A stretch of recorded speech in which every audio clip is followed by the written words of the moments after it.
Here's how to make a double stinger for soft lures.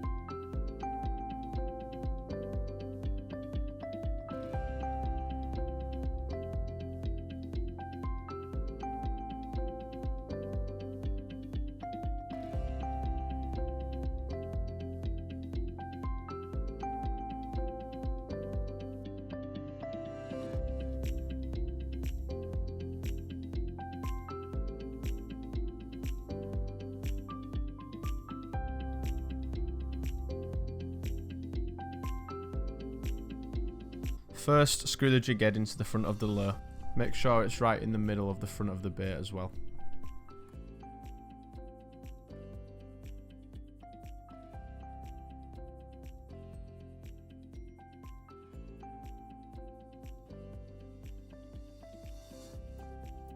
On the jig head there should be a number for the weight of the jig head, and make sure that's facing the right way up once you've done screwing in.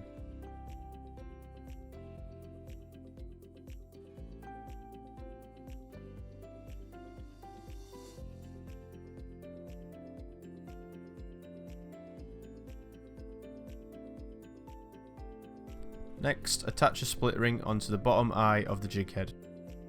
The split rings can be a little bit tricky, so that's why it's worth getting a pair of split ring pliers just to help with this.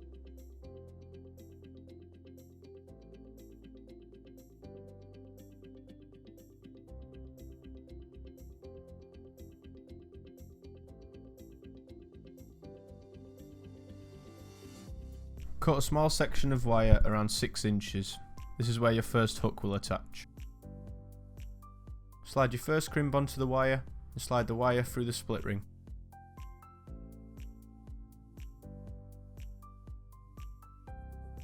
Fold the wire back on itself and slide it through the crimp and then tighten down to the split ring. You can do this by pinching the crimp and pulling on the longer length of wire. Make sure the tag end is still sticking out once tightened down.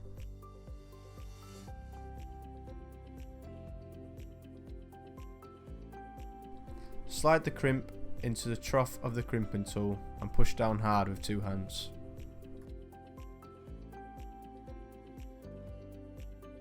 That's the first split ring now attached. Next, pin the hooks onto the bait where you'd like them to sit. This will help to make sure you get the crimps and the split rings in the right places. The eye of the hook is where the split ring will want to be. Slide a crimp and your first split ring onto the wire and line it up with the eye of the first hook. Once the wire is lined up with the first eye of the hook and the split ring is in place, pull on the tag end with a pair of pliers to tighten the crimp down. Then crimp the crimp.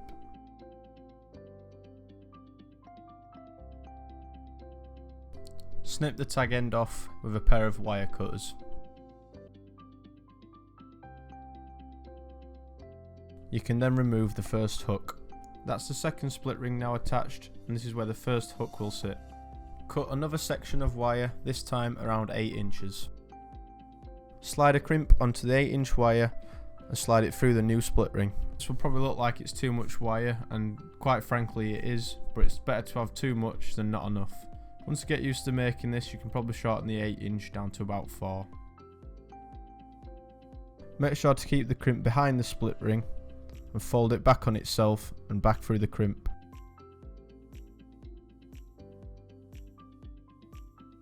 Tighten down to the split ring, again leaving a little loop in the end, then crimp down hard.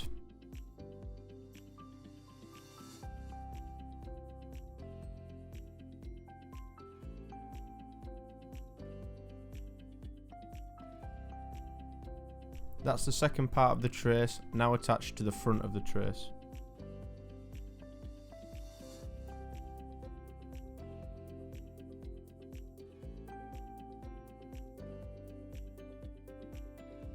Slide another crimp onto the wire. and then tag the second hook in the back of the bait where you would like it to sit.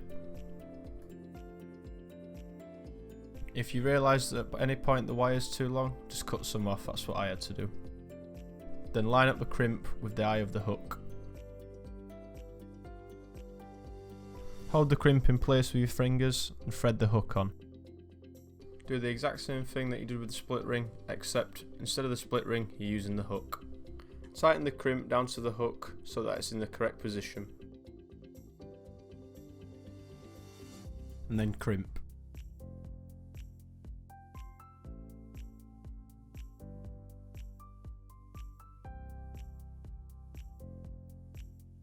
That's the back treble hook now attached to the trace. Next, attach the second hook to the split ring.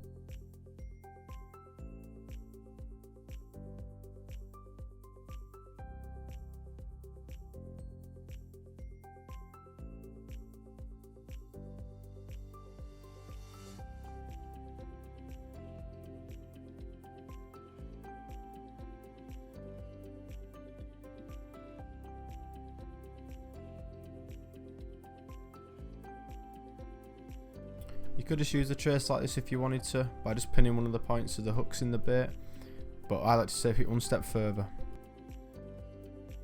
So if you just take the little two pieces of wire that you got earlier and form a little loop in the end of both of them.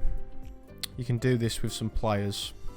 Don't close the loop all the way though, because you need to thread it onto the trace before doing so. Then, with the loops you just made, you can thread that onto the loop next to the second hook and a loop next to the split ring.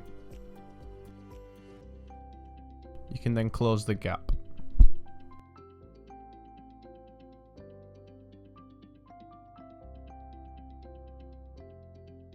If the piece of wire is too long, just cut some off. You want it to stick around 3/4 of the way through the bait. Then all you need to do is push the two shanks into the bait, and then you will have hanging hooks. In my opinion, this is better because instead of having 2 points, you've got 3. Once the shanks have been pushed in, it should look like this. This is also my favourite type of hooking system because once the pike hits the lure, it can no longer use the weight of the lure to shake the hooks. This has been Tom from Last Cast. I hope this video helped, and thanks for watching.